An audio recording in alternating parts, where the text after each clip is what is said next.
Okay, I'm live. Hello, hello, hello, hello. Hi, everyone. Today is July 18th. So, well, I hope everybody's week has started well. Um, we are ready for our Facebook Live today. And today the topic is why should you eat a light dinner? So, that's something that comes into conversations often, especially for those trying to lose weight or maybe having energy issues, sometimes when they wake up in the morning and things like that. So that's the reason why I decided to talk about this topic today. So if you are watching, make sure you wave and let me know where you are watching from. And please don't hesitate to leave your questions in the comments and I will answer them as I go. Okay. Okay, why should you eat a lighter dinner? This will be straightforward.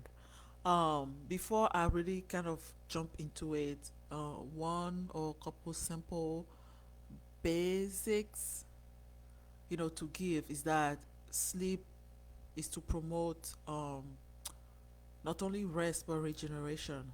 That's when your body is really repairing itself.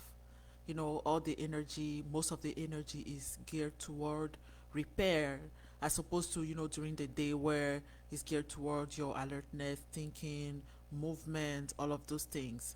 So while we are sleeping, there's still a whole lot going on, but that whole lot is geared, like I said, toward repair.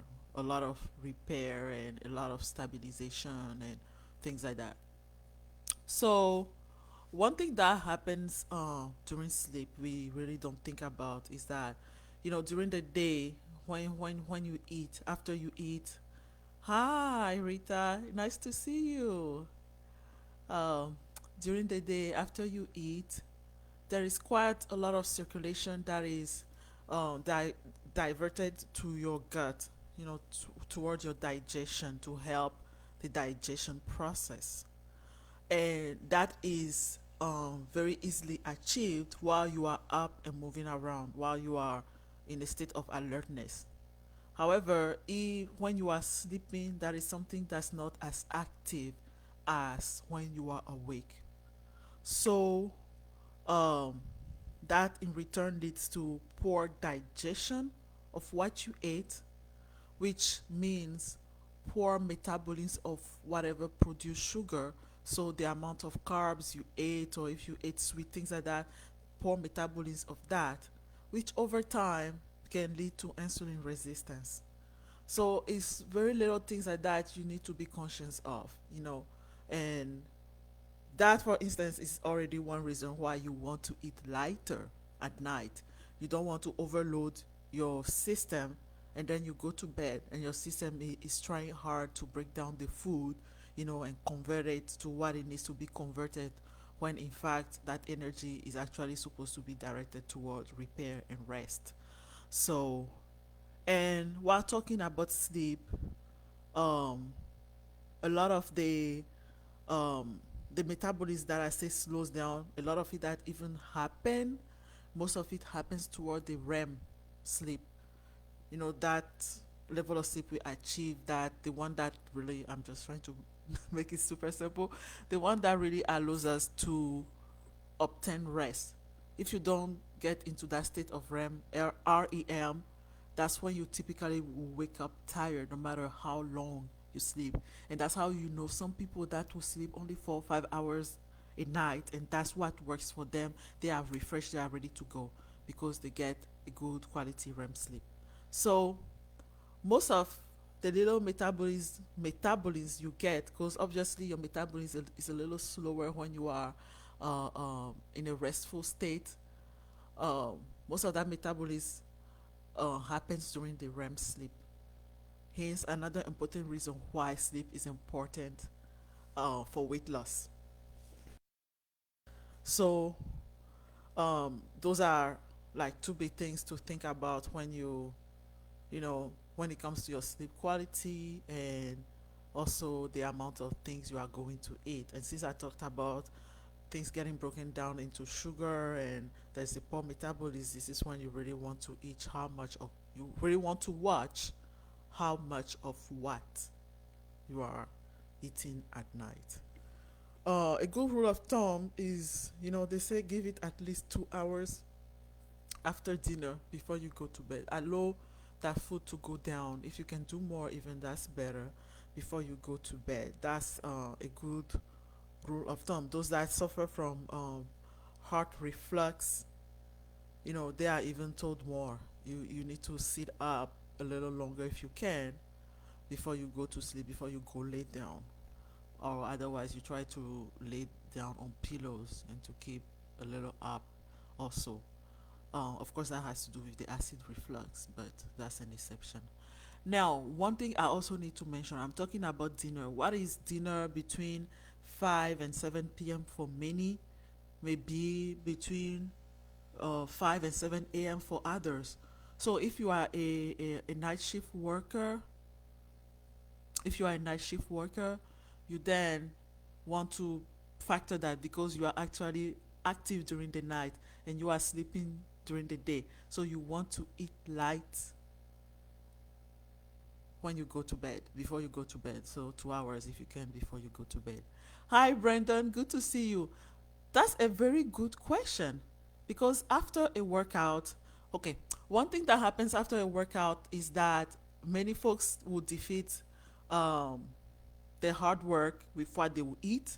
For those that don't do that, you still want to eat enough, to allow your body, because you go in, you break down muscle and all of that.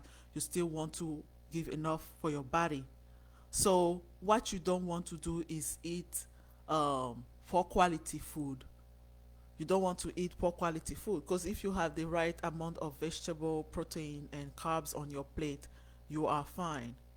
You are fine, especially if you exercise before that, because again, the body is going to repair during your sleep, so the nutrients and energy is needed. You still want to give it at least 2 hours before you go in bed, before you go to bed. I cannot speak English today, guys, but you still want to give it at least, try to give it at least 2 hours before you go to bed, only because your digestion is slowed during the night. Um, Working out, should put you in a little higher state of metabolism, but when it comes down to digestion, it's the matter of the blood getting redirected to that area specifically. So at bedtime, the body's job is different than what it's doing during the day.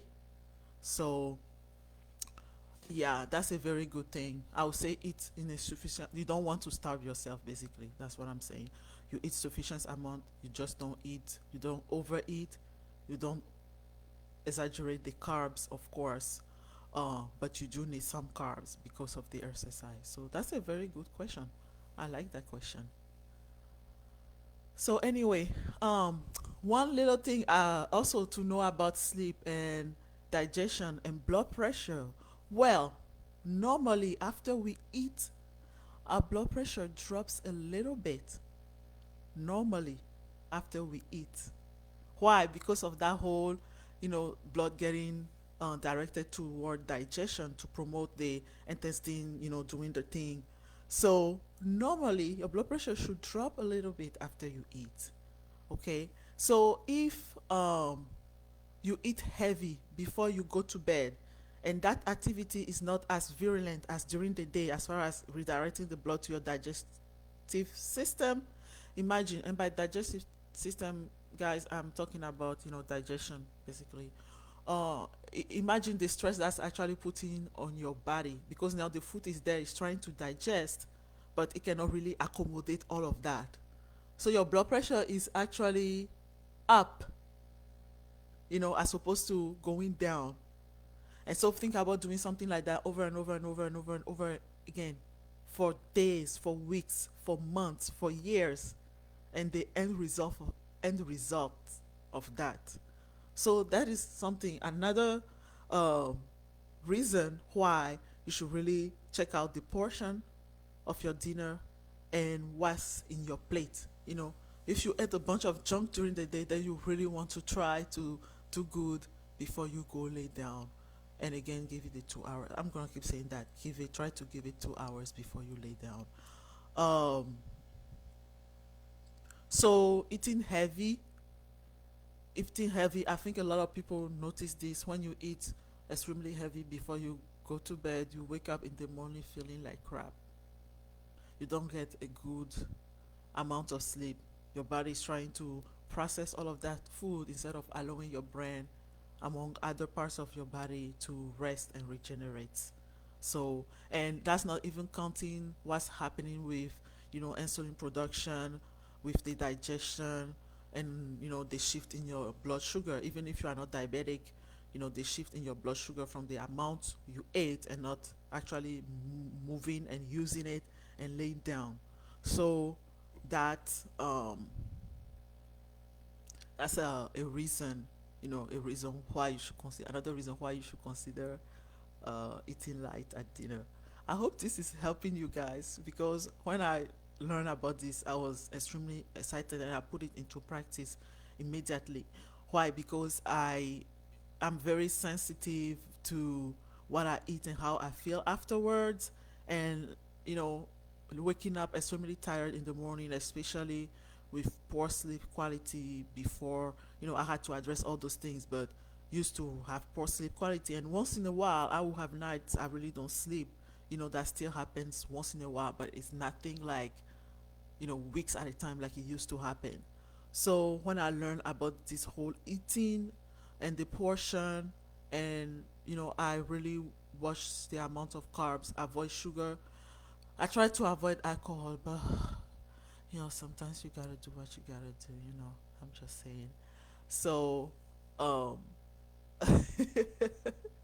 and not everybody drinks alcohol, so that's good. But um, and I drink alcohol be 3 times a year, if that. But anyway, that's really, like, I can tell the next day if what I ate was crap, if I was not supposed to eat it.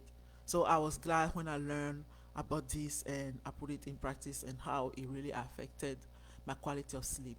And the reason why I'm insisting on this is that because so many during the day you get so busy, and you skip food, you skip meals, and comes evening when you have finally slowed down, you are starved, you are so starved, and you try to, you kind of tend to overeat because you are so hungry. By the time you get the connection between your brain telling you, hey, it's good, you can stop, you actually were trying to feed that hunger and you overeat, and now have to deal with all of what happens during the night, and then you wake up tired in the morning. And that's why they tell people not to skip meal. If you are fasting, um that's different. You still like with my Muslim friend, during the periods of fasting, they fast all day and then they eat in the evening. So that's a totally different situation, and it's religious. But if you can try not to skip food, if you don't really have a strong reason, like, do not get so busy where you skip food and then you try to make it all up during the evening. And most of us don't always leave enough time between eating and bedtime.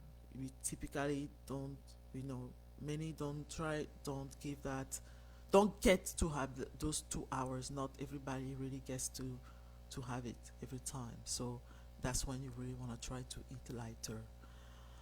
And then the last reason why you should really try to eat light is better for your digestion. Have you noticed how you eat, if you don't eat too much or too crappy at dinner, you wake up and you see the size of your midsection, you will see the difference as opposed to when you eat heavy and go to bed. Now, if you have a super high metabolic, there are some people that are just burner, so they wake up and they will still be good to go. Like, more power to you. That's awesome. Enjoy it. Enjoy it. Enjoy it for all of us that don't have it. But if you are not one of those very blessed people, I consider them blessed. If you are not one of the blessed people, um, you'll notice if you ate heavy, You will see the size of the midsection. You will see how it will protrude a little more in the morning, only because digestion did not happen as it is supposed to. So eating lighter allows better digestion, because that's what the system can actually handle while you are resting. So I hope this was of some help to you guys. Let me see, does anybody have any question? If there are any more questions, so I answer before. I think it's not. Before I go. Okay. It seems nobody has any more questions. Brandon, hopefully my advice was helpful to you. Rita, it was so good to see you. I hope you are doing well, doing better. And if you guys get any more questions afterward, you can comment on the post or send me a message.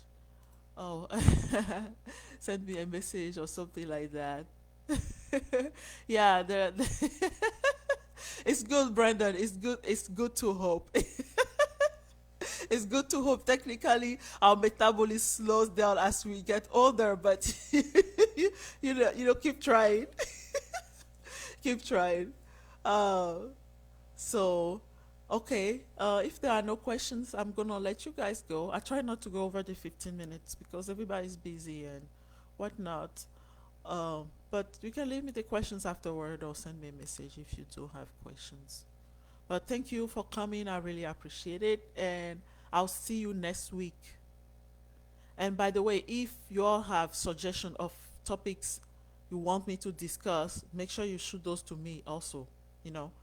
So have a good night, everybody, and take care. Okay, great. Great, Rita. Bye.